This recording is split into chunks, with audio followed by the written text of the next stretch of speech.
Ramayan the legend of prince Ram ये iconic film एक बार फिर से रिलीज हो रही है। पर क्या आप जानते हैं कि कांग्रेस ने चुनाव जीतने के लिए इस फिल्म का प्रयोग किया था?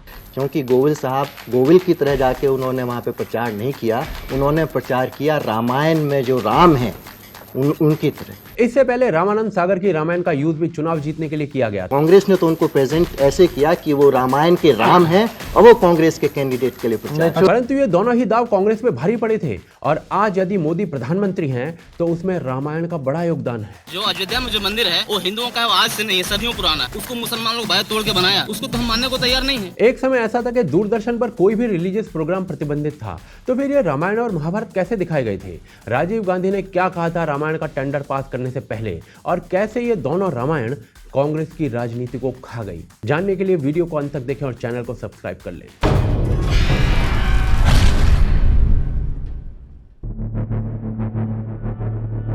सोचिए, रामायण जी की कहानी दिखाती है आज तक की सबसे उत्कृष्ट फिल्म को भारत में बैन कर दिया गया और हर संभव प्रयास ये किया गया कि ये फिल्म भारत के लोगों तक ना पहुंचे।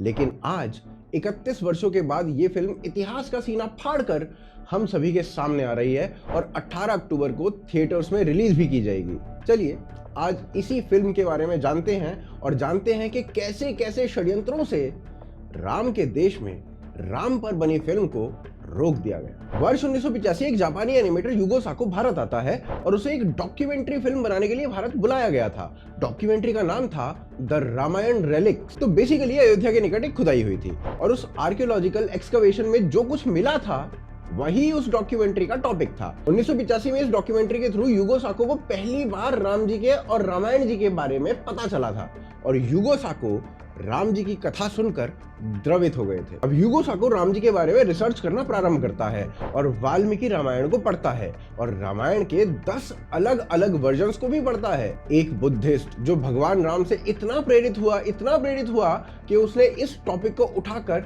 एक कल्ट फिल्म बनाने का निर्णय किया और रिसर्च इतनी तगड़ी कि आज तक वाल्मीकि रामायण का इससे निकट अडेप्टेशन कोई और नहीं कर पाया। युगो साको ने कहा कि मैं एक एनिमेशन फिल्म बनाऊंगा राम जी की कहानी पर। अब ये सुनकर विश्व हिंदू परिषद के लोग भड़क गए। उन्होंने सोचा कि भाई एक तो विदेशी, ऊपर से एनिमेशन फिल्म यानी कार्टून फिल्म, तो राम जी का चित्रण तो ढंग से नहीं किया जाएगा, ऐसा अंदेशा उन्हें था। लेकिन थोड़े समय के बाद विश्व हिंदू परिषद के सभी डाउट्स क्लियर हो गए जब युगो साको उनके साथ बैठा। युगो साको ने कहा कि मैं किसी एक्टर को लेकर भी यह फिल्म बना सकता हूं, पर किसी भी व्यक्ति द्वारा भगवान का चित्रण नहीं किया जा सकता और इसीलिए मैं एनिमेशन के थ्रू उनको चित्रार्थ करना चाहता हूं। युगो साको ने दृढ़ निश्चय करके फिर राम मोहन से बात की। राम मोहन कौन?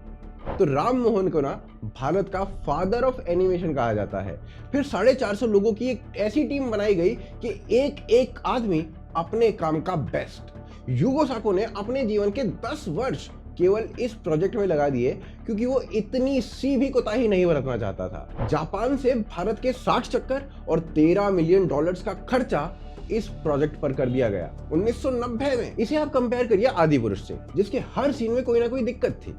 और वहीं दूसरी ओर एक जापानी व्यक्ति ने इतने डिवोशन से भगवान राम की कहानी को चित्रण किया कि उससे बेहतर आज तक कुछ दूसरा बन ही नहीं पाया। फिल्म में प्रयोग हुई हिंदी इतनी सुंदर कि किसी का भी मन मंत्रमुग्ध हो जाए।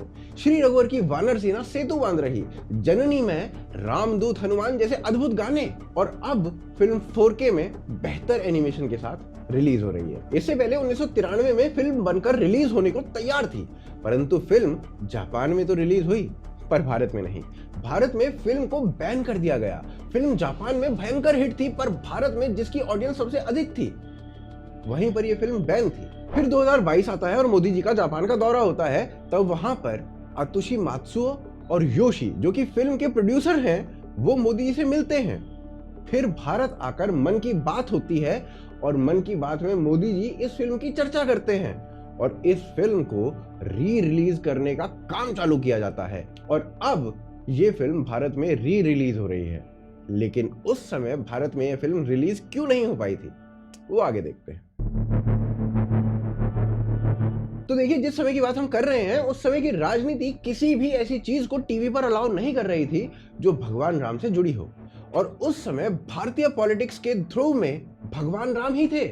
6 दिसंबर 1992 को भारत में बाबरी ढांचा ध्वस्त कर दिया गया और देश के कई हिस्सों में दंगों का माहौल था। हर राज्य में जहां भाजपा की सरकार थी वहां प्रेसिडेंट रूल लगा दिया गया था, जबकि सबसे अधिक दंगे महाराष्ट्र में हो रहे थे जहां कांग्रेस का शासन था। दंगे देशव्यापी थे और दंगे करने वाले शांतिप्रिय समाज द्वारा किए गए रैम्पेज पर अंकुश लगाने के लिए पुलिस को गोलियां भी बरसानी पड़ रही थी। गुजरात में 246 शांतिप्रिय लोगों को पुलिस ने अपनी गोलियों का शिकार बनाया, महाराष्ट्र में 259, मध्य प्रदेश में 120, असम में 100 और ये आंकड़े सभी राज्यों के अपने अपने थे। सोचिए, जो पुलिस गोली चलाने को लास्ट रिजॉर्ट मानती है उसे इतने लोगों को मारना पड़ा हो, तो रैम्पेज किस लेवल का कर रहे होंगे ये लोग, उसका अंदाजा आप लगा सकते हैं। और जब भारत में ये सब चल रहा था तभी 20 जनवरी 1993 को Ramayan the legend of prince Ram release होने को तैयार थी।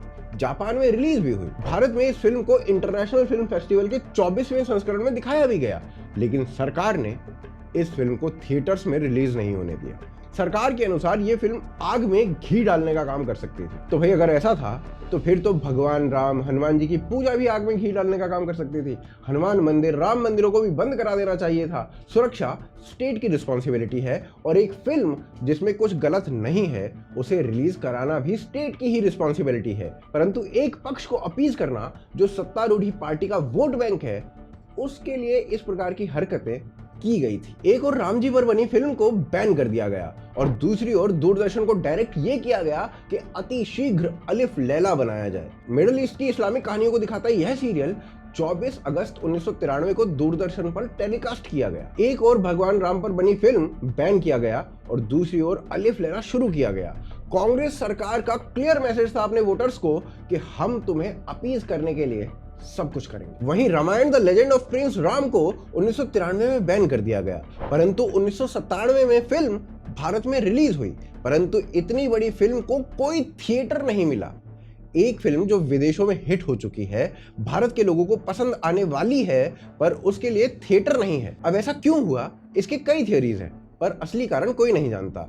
जैसे एक थियरी है कि सिनेमा वाले डर गए थे कि यदि ये फिल्म उनके थिएटर में लगी तो उनके थिएटर्स को शांति प्रिय लोग जलाना दे। या फिर दूसरी थियरी ये है कि सरकारों ने फिल्म से बैन तो हटा लिया, पर उसको ढंग से रिलीज ना हो इस बात का पूरा प्रबंध रखा। ना तो फिल्म को प्रचारित किया गया और ना ही थिएटर मिले। फिर कार्टून नेटवर्क पर लेट 90s में फिल्म को पार्ट पार्ट करके दिखाया गया और भयंकर तगड़ी व्यूअरशिप मिली। कार्टून नेटवर्क एक विदेशी संस्था थी जिसने ये फिल्म दिखाई, परंतु भारत में ये फिल्म कभी ढंग से रिलीज नहीं हो पाई। इसीलिए आज बोला जा रहा है कि 32 वर्षों के बैन के बाद आज ये फिल्म रिलीज हो रही है भारत में और ढंग से रिलीज हो रही है। लेकिन मुख्य प्रश्न ये है कि सरकारों द्वारा कैसे दूरदर्शन या अन्य प्लेटफॉर्म्स का प्रयोग अपने पॉलिटिकल गेन के लिए किया जाता था, वो ना हम आगे देखते हैं। देखिए, जो चीज सरकार के हाथ में होती है ना, उसका प्रयोग राजनीति के लिए किया जाना कोई बड़ी बात नहीं है। आज जो सरकार है उसने भी सत्ता में आते ही आरएसएस के चीफ मोहन भागवत के भाषणों को लाइव दिखाना चालू कर दिया था दूरदर्शन पे, जिससे ऑफ कोर्स बीजेपी को फायदा मिलता है। पर इसी सरकार ने दूरदर्शन के भक्ति चैनल को भी बंद किया है, जिस पर हर रिलीजन से रिलेटेड प्रोग्राम आते थे। कांग्रेस के समय में दूरदर्शन धर्म से जुड़ा हुआ कोई प्रोग्राम दिखाएगा या नहीं, ये डिपेंड करता था इस बात पर कि कांग्रेस को राजनीतिक फायदा होगा या नहीं। चलिए, रामानंद सागर की रामायण का प्रयोग कैसे किया गया था कांग्रेस के द्वारा वो देखते हैं। दूरदर्शन की शुरुआत 15 सितंबर 1959 को हुई थी, जब ये ऑल इंडिया रेडियो का ही एक अंग हुआ करता था और केवल दिल्ली में प्रसारित होता था। 1972 तक दूरदर्शन की पहुंच मुंबई और अमृतसर तक होने लगी थी और 1975 तक ये अन्य कई शहरों में फैल चुका था। 1980 का समय आते आते टीवी एक ऐसा माध्यम बनने लगा था जो सिनेमा की शक्ति को भी कम कर रहा था। क्या राजनेताओं की आंखों से ऐसी कोई शक्ति छुपी रह सकती है?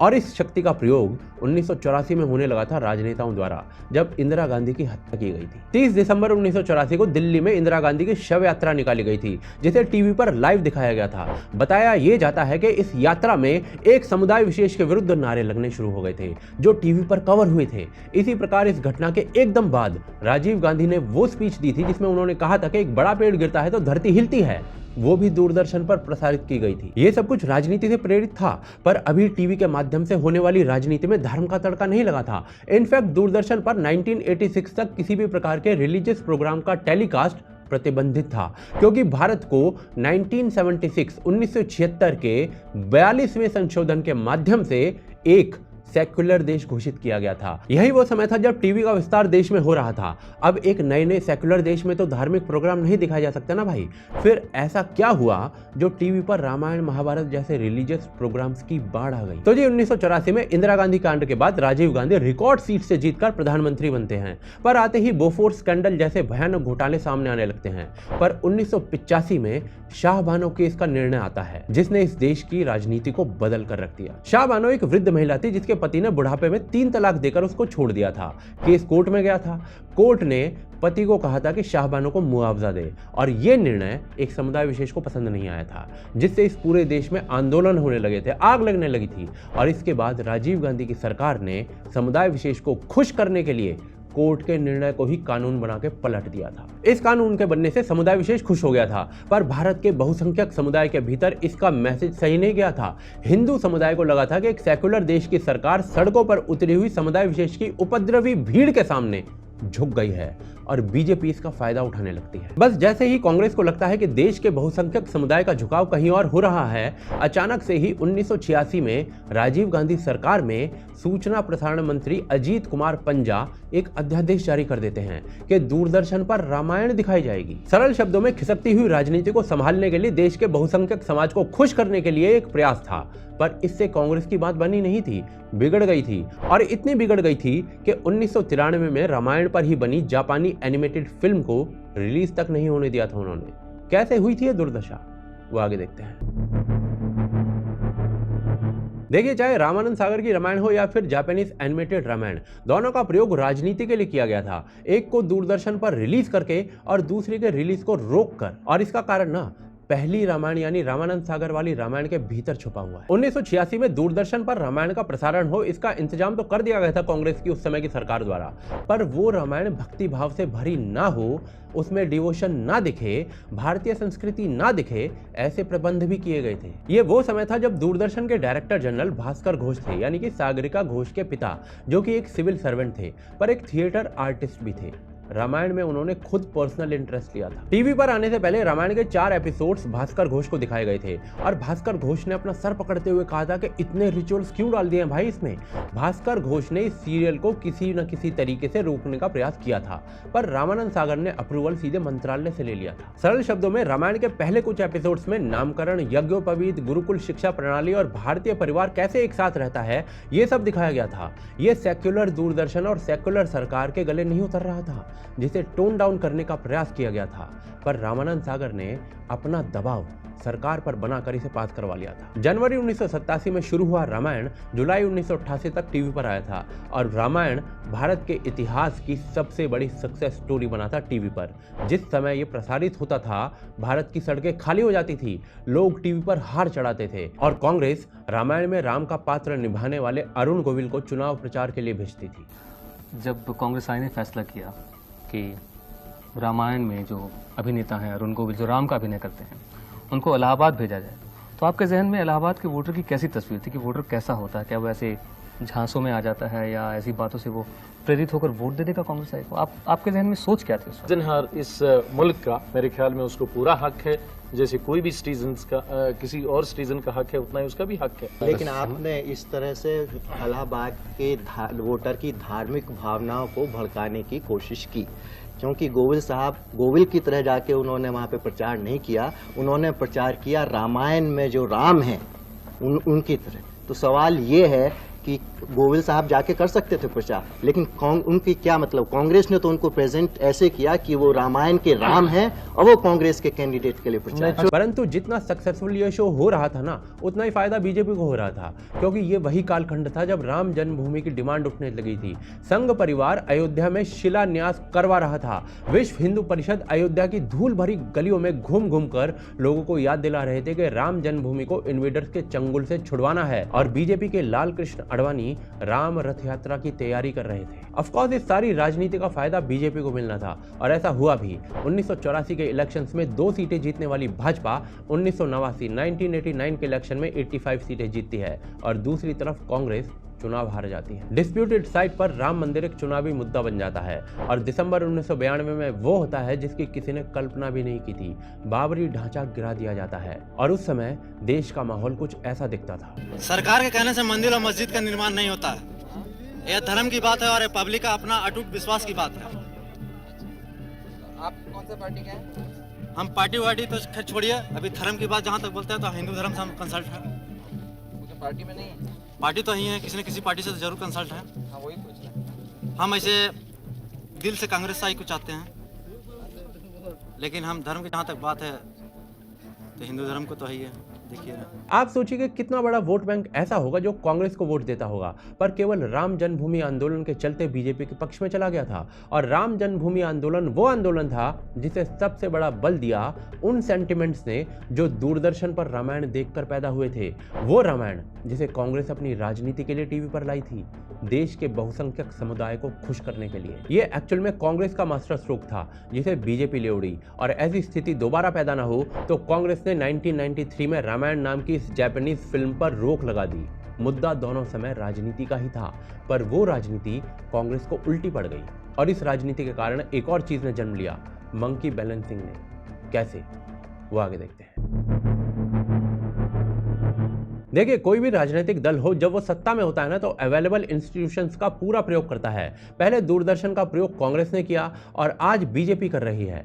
कांग्रेस ने ऐसा उस समय किया जब केवल लोग दूरदर्शन ही देखते थे। आज दूरदर्शन का प्रयोग उस लेवल पर संभव नहीं है। परंतु कांग्रेस ने केवल दूरदर्शन का प्रयोग नहीं किया था, कांग्रेस ने धर्म का प्रयोग भी किया था, अपने आप को सेक्युलर कहते हुए। और इसी कारण जहां उसे टीवी पर एक ओर रामायण और महाभारत लानी पड़ी, वहीं दूसरी ओर 1990 में the sword of Tipu Sultan लाना पड़ा। जहां एक ओर रामानंद सागर का कृष्णा आ रहा था, वहीं दूसरी ओर अलीफ लैला जैसी अरेबियन स्टोरीज दिखाई जा रही थी जिसका भारत से कोई लेना देना नहीं था। जहां एक ओर जय हनुमान आ रहा था, वहीं दूसरी ओर अकबर द ग्रेट दिखाया जा रहा था। ये सब मंकी बैलेंसिंग उस समय कांग्रेस को करनी पड़ रही थी क्योंकि इकोनॉमी के नाम पर देश ऑलमोस्ट डिफॉल्ट पर पहुंच चुका था और रिलीजन हमेशा ही राजनीति में तुरुप का इक्का होता है। आज दूरदर्शन यदि केरला स्टोरी जैसी फिल्मों का प्रसारण करने का प्रयास करता है दूरदर्शन पर, तो राजनीतिक भूकंप आ जाता है क्योंकि इसे बीजेपी की पॉलिटिक्स कह दिया जाता है, जिसे नकारा भी नहीं जा सकता है। ऑफ कोर्स ये बीजेपी की पॉलिटिक्स है, पर आप सोचिए कि भारत की सबसे पुरानी पार्टी राम के नाम पर किस प्रकार से इलेक्शन जीतने के लिए राम के नाम का प्रयोग कर चुकी है, कभी राम को टीवी पर दिखाकर और कभी राम के नाम पर बने चलचित्र को बैन करके। तो राम के नाम का प्रयोग केवल बीजेपी ने नहीं किया है पॉलिटिक्स के लिए, कांग्रेस ने भी किया है, बल्कि उस लेवल पर जाकर किया है जहां पर कभी वो राम के नाम का प्रयोग कर रही है, कभी उसी नाम को प्रतिबंधित कर रही है। आप क्या सोचते हैं इस पॉलिटिक्स के बारे में, हमें कमेंट्स के माध्यम से बताएं। हमारे कार्य को सपोर्ट करें patreon.com के द्वारा, जिसका लिंक आपको डिस्क्रिप्शन और पिन कमेंट में मिल जाएगा, या फिर सपोर्ट आप यूपीआई के माध्यम से भी कर सकते हैं जिसका स्कैन कोड आप स्क्रीन पर आपको दिख जाएगा, या फिर लिंक डिस्क्रिप्शन और पिन कमेंट में आप देख सकते हैं। इसके अलावा जो स्क्रीन पर इस समय आपको वीडियो दिख रहा है वो हमारी शॉर्ट डॉक्यूमेंट्री का है जिसका नाम है मैडम डिक्टेटर। अवश्य देखें इस फिल्म को। पुनः मिलते हैं अगले एपिसोड में।